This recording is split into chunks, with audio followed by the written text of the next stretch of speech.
Hey Mothmaniacs, it's your friendly new media Mothman here, Zach the Mothman Daggy, with another edition of the Midnight Spook Show, your online source for all the horror news, reviews, and interviews that you can scream at.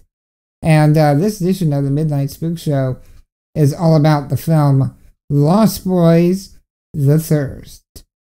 Now, this is the second direct-to-DVD sequel to the original 1980s cult classic, The Lost Boys. Just a couple of years ago, in fact, we saw the direct-to-DVD release of Lost Boys: The Tribe. A film that, in my opinion, wasn't that great. It was okay, wasn't that great. So this one is the third installment in the series. It's directed by Dario, who did The Deaths of Iron Stone. It stars Corey Feldman, returning as the title character of Edgar Frog. You may, of course, know Corey Feldman from the films The Goonies, Gremlins, Stand By Me. He was also in an episode of, or not an episode, but one of the films in the Friday the 13th series as well. In addition to Corey Feldman, it also has the return of Jamison Newlander, who was in the original Lost Boys. He played Alan Frog, the brother of Edgar. He hasn't been in a whole lot of movies since then. I know he was in the Blob remake in 1988, but beyond that, not a whole lot. And then also stars Tanit Phoenix, I believe is her name. She hasn't been in a whole lot either. She was in a movie called Kama Sutra Nights, which just from the title is interesting. And she was also in the Nicolas Cage movie Lord of War. And also it has an appearance by Corey B. Dolan, who was in a film titled Sumeru? Something like that.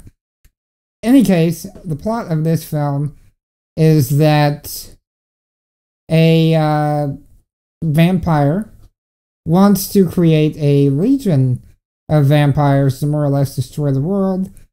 And they're doing this by putting their blood into what people think is like an ecstasy type drug that you take at raves. And of course, drink vampire blood to become one of them. And so this is the easy recruitment method. So it comes down to Edgar Frog, who is Corey Feldman, to stop the vampire apocalypse. And so the thing about Lost Boys 2 was that it did have Corey Feldman returning as Edgar Frog, and he did an excellent job in it, but he wasn't in it that much. So this film decides to take the perspective of, let's do an entire movie about this character. And I have to warn you, it opens up with an incredibly cheesy, corny, utterly horrible scene of a vampire hunt in DC. It just doesn't work. It shows him hunting with his brother Alan. Alan becomes a vampire during it. That's not a spoiler if you saw the second one or anything like that. Especially since this is like the first 5 minutes of the movie. So that scene was horrible. But luckily, if you get past that first scene, this is actually a really good movie. I enjoyed it thoroughly. As a geek, I'm a geek. There's a lot of life as a geek moments in the film, because I mean that's the core of Corey Feldman's character in the first film. It was about, your comic book reading, science fiction, horror loving, like yours truly, a kid who ends up, wanting to become a vampire hunter, And he, along with his brother and his friend, played by Corey Haim, embark on becoming vampire hunters, basically. And so what this film does, which is really genius, because I honestly haven't seen it before, maybe it's been done, is they take the idea of, film one was about, dreaming of being a vampire hunter. Those mythical beings like Van Helsing or something like that. And then cut to the present, guys having money problems, girls really aren't that into him, and he's having to, deal with the cliches of, realizing that his childhood is over. And so it's about, the crushing reality of the dream coming true. He's a vampire hunter, but how's he gonna make money? And so his place is getting foreclosed, all that.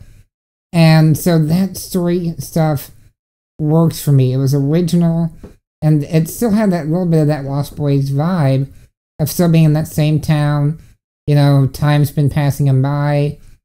But where it's at, his brother's been turned, and I won't say how it happened, but the Corey Haim character has passed away as well. And, of course, in real life, Corey Haim did pass away. Very sad, But I have to say, they do a stunning job of having a almost tribute to Corey Haim in this film. His loss really affects the Edgar Frog character, and they do flashbacks to the original film and such, and it really works. It's really poignant and further develops his character, especially with the knowledge that, Corey Haim really did pass away. And so that all of that works as far as an interesting character. The problem is the other characters in it are kind of one-dimensional, I should say. They don't really. They seem all like caricatures, not the real deal. And so the others don't quite work.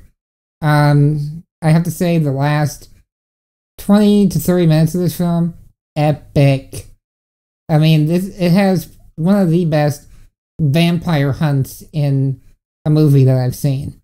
Especially if you're like a fan of Buffy the Vampire Slayer, it's that kind of action comedy type thing.